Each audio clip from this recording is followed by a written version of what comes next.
धैर्यमः सर्वे सुखाकरो इति करो धैर्यमं बुधाश्चिन्वते धैर्यमेनैव समाप्यते शिवसुखम् धैर्यमाय तस्मै नमः।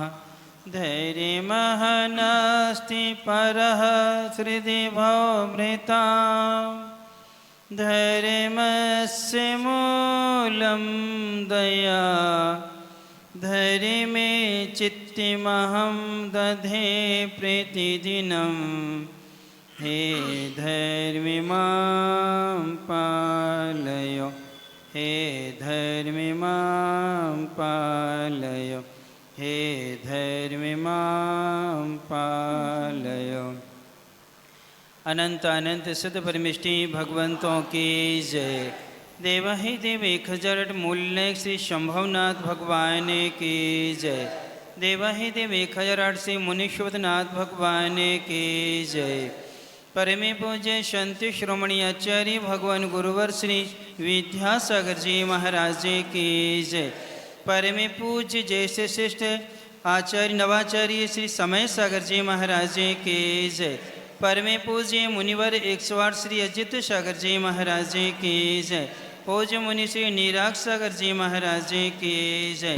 2.5 दिन में 3 कम 9 करोड़ महामुनिराजों की जय। तिलक श्री 105 विवेकानंद जी सागर महाराज की जय। धर्मस्नी बंधो, अपन सबका जीवन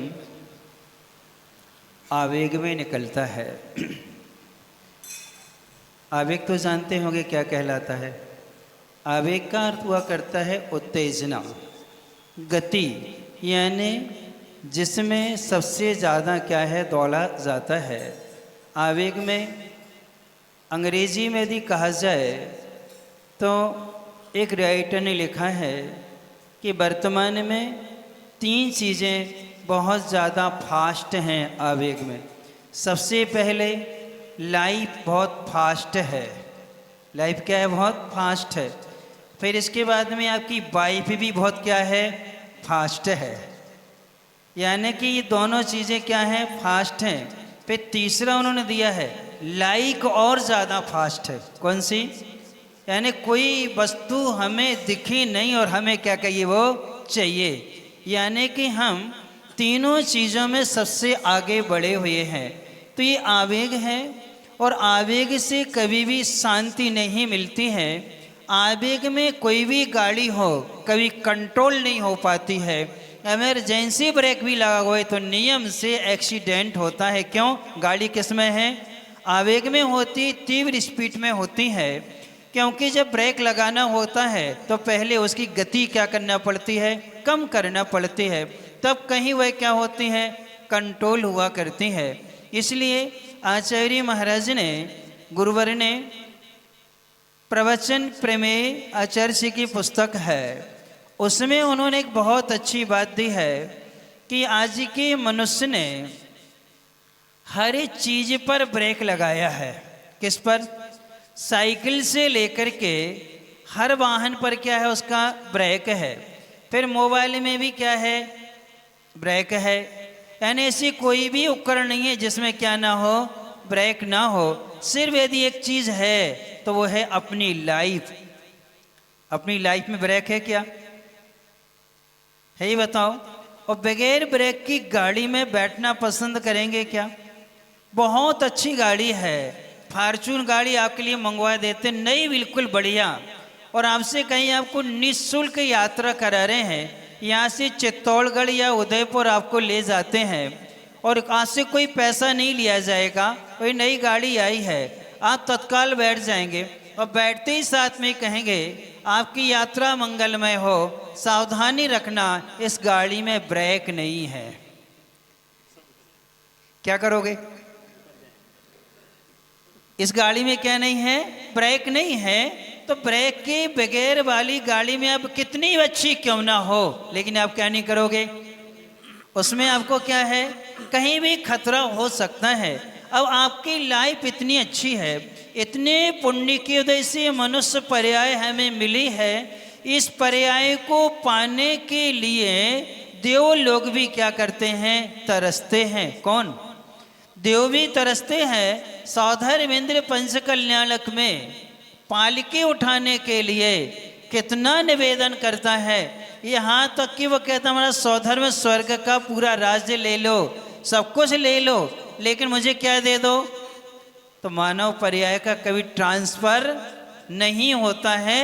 ये तो जब हम अच्छा पुरुषार्थ करते हैं, धर्मी पुरुषार्थ के साथ में, संयम और त्याग के साथ में जब हम जीवन का निर्वाह करते हैं, भद्र परिणामों के साथ में जीवन का निर्वाह करते हैं, यानी आचार्य भगवान ने कहा है संवेग के साथ में जिसका जीवन निर्वाह होता है उसके लिए कीमती मानव पर्याय क्या है, मिल जाती है कि नहीं मिलती, नियम से मिल जाती है।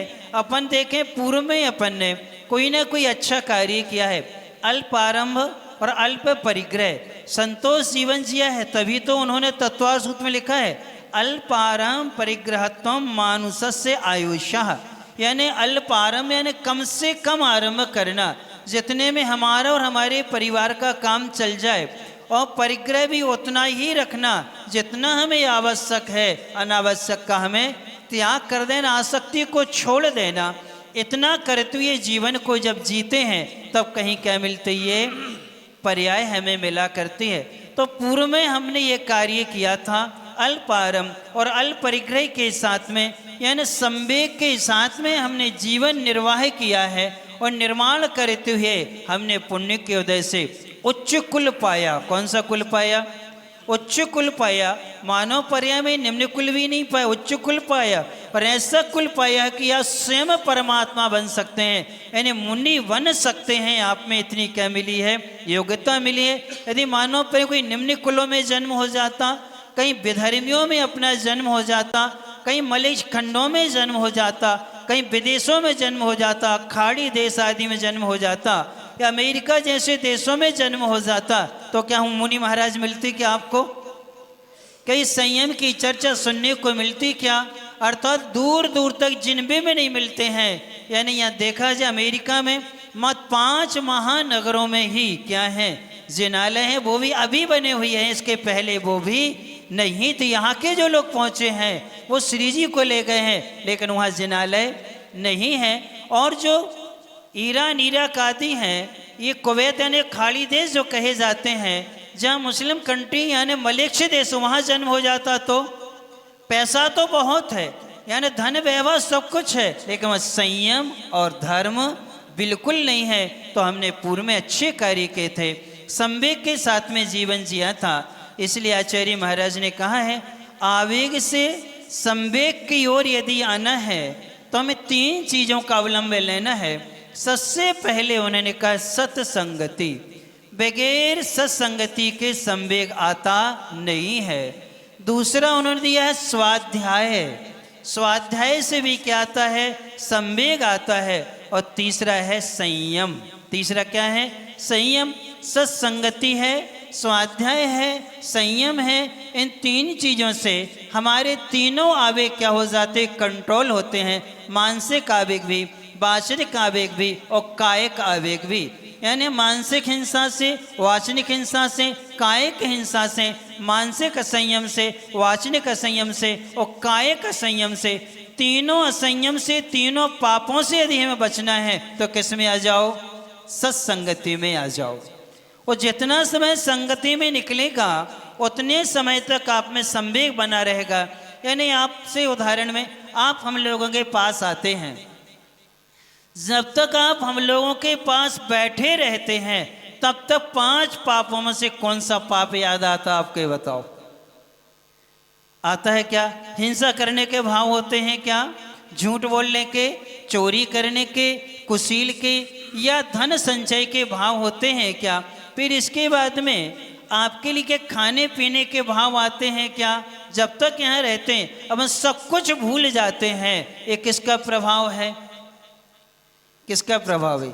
ये सत्संगति का प्रभाव है। तो आप सबसे ज़्यादा समय किस में देते हैं?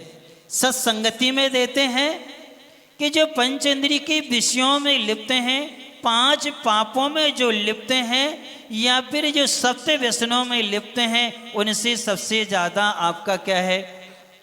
संपर्क है। किनसे ज़्यादा? क्योंकि अपनी भाषा में हम बहरमेश आपके लोगों कहते हैं 3 चीज़ें यदि आपकी सुधर गई तो आपकी सारी जिंदगी सुधर जाएगी। सबसे पहले संपर्क, फिर दूसरा संबंध, और तीसरा सानिध्य। ये 3 चीज़ें आपकी सुधर गई। हम आपसे पूछें, आपकी फेसबुक, इंस्टाग्राम, व्हाट्सएप या कॉल, इनमें कितने त्यागी व्रती, कितने धर्मात्मा हैं? सबसे ज़्यादा कौन है? कौन है? असंयमी लोग हैं कि नहीं? तो आपका सबसे ज़्यादा संपर्क किनसे है? किनसे है संपर्क? असंयमियों से है कि नहीं है? और अब आपसे पूछे, संबंध सबसे ज़्यादा किनसे है? आप अपने कम से कम 100 या 50 रिश्तेदारों के एड्रेस याद होंगे, उनके बर्थडे याद होंगे, उनके आपको एनिवर्सरी याद होगी, ये सब आपको याद हैं। अब आपसे पूछ, 24 तीर्थंकरों के जन्म कल्याण कितने लोगों को याद हैं? 24 तीर्थंकरों के तप कल्याण की तिथि कितने लोगों को याद है? बताओ, है याद? क्या नहीं है याद? मतलब आपके जो धर्मात्मा हैं, जो पुण्यवान, जिनसे हमें पुण्य मिलता है, 63 इलाका के जो महापुरुष हैं, हमें उनके जन्म दिवस, उनके माता पिता, उनके नाम याद नहीं है। लेकिन जो हमारे लिए असंयमी हैं, विषयानुराग में लिप्त हैं, उनके हमें क्या है? सब कुछ कंठस्थ याद रहता है और विश करने से चूकते भी नहीं हैं, है ना? एक दिन पहले से तैयारी हो जाती है कि आज उनका ये है, ये इसलिए उनको याद करना है, उनको धन्यवाद या साधुवाद क्या करना है? देना है, नहीं तो वे क्या हो जाएंगे? नाराज हो जाएंगे, है कि नहीं? तो यानी आपके सबसे ज़्यादा संबंध किनसे हैं? असंयम से। और सानिध्य किनका है? किनके सानिध्य में रह रहे हो? स्वाभाविक, जिनसे संपर्क, उन्हीं से संबंध, उन्हीं से आपके क्या बनते हैं? उन्हीं के आप सानिध्य में रहते हैं। जब हम इनके सानिध्य में रहेंगे तो हमारी आत्मा की उन्नति कैसे होगी? हमारे जीवन का कल्याण कैसे होगा? लेकिन जो विवेकवान होते हैं, जिनको अपनी पर्याय की दुर्लभता का बोध हो जाता है कि ये दुर्लभता से अच्छे कार्य करने से मिली है, सत्संगति में जब आते हैं तो उनका जितना भी संपर्क है मुनि महाराजों से होता है। उनका संपर्क आरिकाओं से, अयलक क्षुल्लक हैं, प्रथमाधारी श्रावक श्राविकाएं हैं, ब्रह्मचारी ब्रह्मचारिणी आती हैं, उनसे उनका संपर्क होता है। तो उन्हीं के संबंध बनाते हैं कि हमें आपके पास ही रहना है और आपके पास रह कर के हम धर्म ध्यान करेंगे, और धर्म ध्यान करते हुए उनके निकट रहते हैं। 4-4, 6-6 माह रह जाते हैं। इस समय राजस्थान के बहुत से श्रावक हैं, हजारों किलोमीटर दूर जाते हैं और आचार्य महाराज के पास 4-4 महीने रह के क्या करते हैं? चौका लगाते हैं। क्योंकि सारा 8 महीने कमाते हैं और 4 महीने कहाँ रहते हैं? क्षेत्र पर रह करके क्या करते हैं? धर्म ध्यान करते हैं। इससे ये होता है, जिन लोगों का संपर्क धर्मात्माओं से, व्रतियों से, त्यागी व्रतियों से होता है, उनके जीवन में समाधि सबसे अच्छी होती है। क्या होती है? समाधि बहुत अच्छी होती है। यानी हमारा मरण बहुत अच्छा हो जाता है तो हमारा जन्म भी क्या है? अच्छा हुआ करता है। इसलिए अपन सबको सत्संगति में रहने का प्रयास करना है। सत्संगति के साथ साथ में आपको स्वाध्याय करना है, और स्वाध्याय के साथ में क्या करना है? संयम का क्या करना है? पालन करना है। कई लोगों को हम देखते हैं, बहुत से लोग आते तो हैं, कुछ लोग बाहर खेलते हैं, कुछ लोगों की बाहर संगोष्ठी होती है, मीटिंग होती रहती, बैठे रहते हैं। हमने देखा 2-3 दिन से यहाँ भक्ति होती है, महाराज जी क्लास लेते हैं, युवा वर्ग पूरा मंदिर के बाहर वहाँ दासे पर खड़ा हुआ क्या करता है? गप्पें करते रहते हैं। बहुत सी बालिकाओं को देखा, बहुत सी महिलाओं को देखा है कि वो सब वहाँ बैठे चर्चा करते रहेंगे, लेकिन यहाँ आकर के क्या करेंगे? दोपहर का समय होता है, बहुत से लोग घरों में टीवी देखते हैं, बहुत से लोग सो जाते हैं, बहुत से लोग अखबार पढ़ते नजर आ जाएंगे। लेकिन जितना समय अखबार में देते हैं, ये उतना समय एक शास्त्र के स्वाध्याय में दे दें। जितना समय अपने मित्र यारों के साथ में फालतू की बातें करने में समय देते हैं, उतना समय हम महाराज के पास आकर के बैठें और इतना पूछें कि महाराज ये पर्याय तो हमें मिल गई है, अब हम इसको कैसे व्यवस्थित करें, हमारी ज़िंदगी ऐसे ही निकल रही है, ये आगे की ज़िंदगी को हम कैसे व्यवस्थित करें। यदि इतना हम संपर्क करने लगें, इतना उनसे हम पूछने लगेंगे, तो हमारा जीवन क्या हो जाएगा, व्यवस्थित हुआ करता है। क्योंकि आवेग से संवेग जब भी आएगा सत्संगति से आता है, अन्यथा आता नहीं है। एक इतिहास की घटना आपको सुनाते हैं संक्षिप्त में। आदिनाथ भगवान के पूर्व भव के विषय में बताते हैं। जय वर्मा और श्री वर्मा ये दो सगे भाई थे, राजा महाबली के बेटे थे, और दोनों भाइयों में अत्यंत स्नेह था। और इसमें जय वर्मा बड़े थे और श्री वर्मा क्या था, छोटा था। अब उसमें क्या हुआ, पिता में कुछ मोह के कारण, कुछ राग के कारण और पूर्व कर्म का होता, ये समझो कि जो बड़े थे जय वर्मा वो थोड़े सीधे साधे थे, और जो श्री वर्मा था मंझला बेटा था वो बहुत चालाक था, तो बहुत होशियार भी था। और प्राय लोक में देखा जाता है मंझले थोड़े से क्या होते हैं, चंचल प्रवृत्ति के हुआ करते हैं, यानी बहुत चालाक होते हैं, जैसे अपनी भाषा में बदमाश जैसे हुआ करते। कौन, जो मंझले बेटे होते हैं। लेकिन बड़े क्या होते हैं, बहुत छोटे क्या होते हैं, वो बहुत अच्छे सीधे होते हैं। तो उसमें देखा जाए मंझले हम भी थे, चिंता नहीं करो, बाकी हाँ तीनों मंझले हैं देखो। तो उसमें ये स्थिति होती है। अब उसमें ये हुआ कि उन्होंने पक्षपात करते हुए जय वर्मा को राज ना दे करके श्री वर्मा को राज दे दिया। किसको दे दिया, बड़े बेटे को राज ना दे करके किसको दे दिया, छोटे वाले मंझले को राज्य दे दिया। और जैसे उसको राज्य मिला, जय वर्मा को ये लगा कि मेरा अपमान हो गया है, और अपमान के विषय में कहा है, स्वाभिमान खो करके जीना मृत्यु से बड़ा होता है, इसलिए स्वाभिमान खो करके अब जीना अच्छा नहीं है। अब ऐसे पिता के साथ में क्या रहना, ऐसे घर में परिवार में राज्य में क्या रहना, इतनी आकुलता हुई कि वो घर छोड़ दिया, आत्महत्या के विचार कर लिए। अब मैं मरूंगा और अपने प्राण त्याग कर दूंगा, लेकिन ऐसे रागियों के ऐसे पक्षपात के बीच में हम नहीं रहेंगे। जैसे वहाँ से निकला, चला गया जंगल, एक पहाड़ी थी, पहाड़ी के नीचे एक बड़ा गहरा तालाब था। उसने कहा यहीं से कूद के अपने क्या करेंगे, प्राण देंगे। जैसे उस पहाड़ी पर पहुँचता है, पहुँचते ही साथ में उसके परिणामों में कुछ शांति सी आती है, यानी पिता के प्रति जो रोष था, जो आवेग था, वो बदलने से लगा और थोड़ा सा शांत रूप से खड़ा हुआ कि ये क्यों मुझे शांति का अनुभव हो रहा है। तो वहाँ से आवाज़ आ रही थी, एक मुनि महाराज बैठे थे, वो पाठ कर रहे थे। क्या कर रहे थे, पाठ कर रहे थे।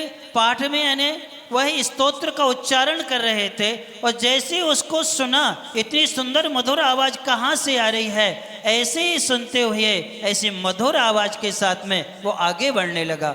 और जैसे ही आगे बढ़ा, उन महाराज के पास पहुंचा, और जैसे ही महाराज को देखा, देखते ही साथ में परिणाम बिल्कुल निर्मल हो गए। और जैसे ही परिणाम निर्मल हुए, हाथ जोड़ करके बैठ गया। और जैसे हाथ जोड़ के बैठा, नमस्कार किया। नमस्कार करते हुए महाराज अवधि ज्ञानी थे। उन्होंने अवधि ज्ञान से जान लिया, अरे जय वर्मा तुम, और कैसे जंगल में आत्महत्या के विचार से। जैसे उन्हें कहा, अरे महाराज हमारे मन की भावना कैसे जान गए। तब उन्होंने कहा कि महाराज हमारे साथ ऐसा ऐसा अन्याय हुआ है।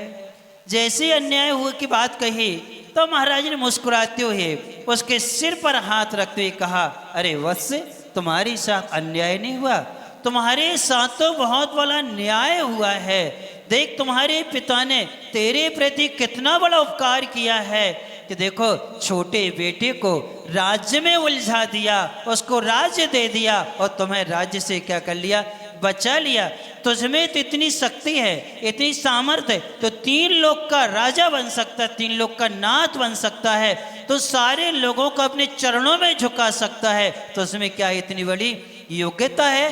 तेरे पिता तेरी स्तुति करने आएंगे, तेरा भाई तेरी स्तुति करने आएगा, तो उसमें कितनी बड़ी है योग्यता है। ये अनेकांत में उपदेश दिया था, क्योंकि कहते हैं जब घर में बंटवारा हो, जिसको ज़्यादा मिले वो पुण्यशाली है, या जिसको कम मिले वो पुण्यशाली है।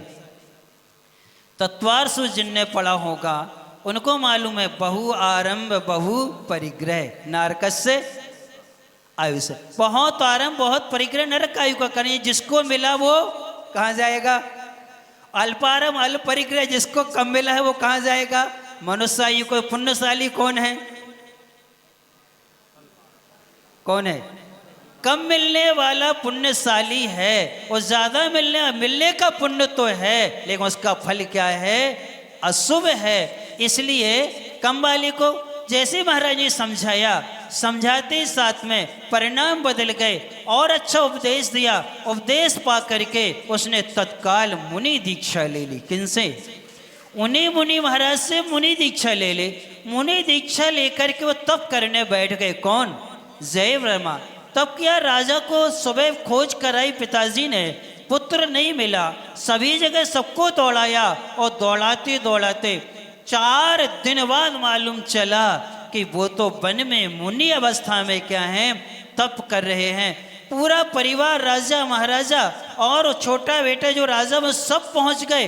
पहुंच करके उनकी नाना तरह से क्या करने लगे, स्तुति करने लगे। तब उनके गुरु ने मुस्कुराते हुए कहा, देखो 3 लोक के नाथ, कौन बन गए तुम, 3 लोक के नाथ। देखो पिता ने अच्छा किया कि बुरा किया, अच्छा किया कि बुरा किया।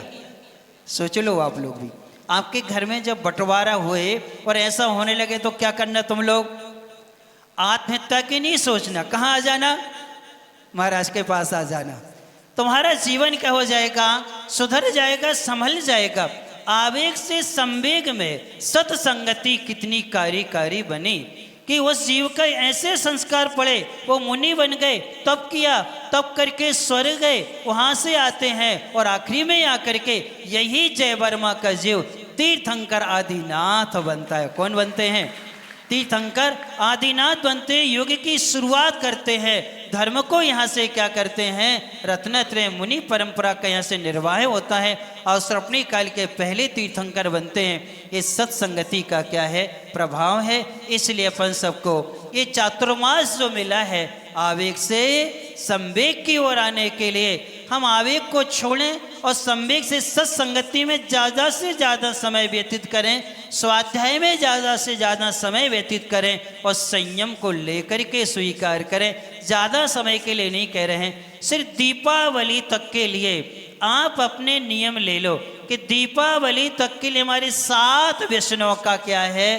त्याग है। किसका, अच्छा कितने लोग होंगे तो दीपावली तक कोई भी मोबाइल में या टीवी में कोई भी मूवी नहीं देखेंगे, कोई भी फिल्में नहीं देखेंगे, कोई भी लौकिक सीरियल नहीं देखेंगे, ओनली धार्मिक कार्यक्रम।